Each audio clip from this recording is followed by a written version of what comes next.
Dear ethicist, a few months ago I overheard a coworker, who's also a good friend, talking on the phone on the other side of our shared cubicle.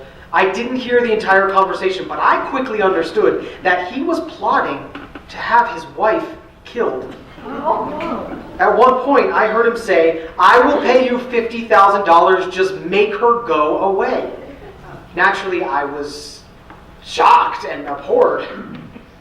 My cousin knows a guy who might or might not know a guy who would gladly kill my friend's wife for much less than $50,000. Maybe even half that. Assuming the thoroughness and quality of the deed would not be sacrificed, am I obligated to inform my friend that he is egregiously overpaid? Dear ethicist, last week I was driving home from work. It was late. It had been raining, and the road was dark and wet. Out of nowhere, a dog darted right in front of me. I had no time to swerve, and I heard the sickening sound that one associates with running over an animal. Please, believe me, this wasn't a cockadoodle or another one of those gay hypoallergenic dogs laying there. This thing was a real big shedding bastard, so I drove away, leaving the dog's life in God's hands.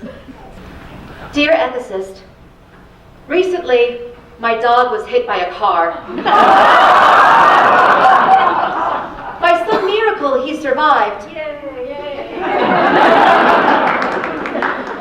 But the driver left the scene, sticking me with an exorbitant vet bill for which I had no means of paying. In desperate need of money, I turned to contract killing.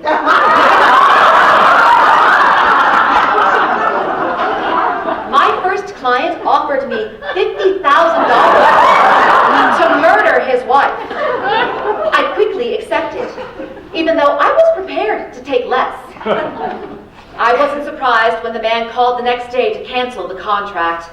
Indeed, he had found a cheaper assassin who had more experience. He then broke down in tears. I asked him what was wrong.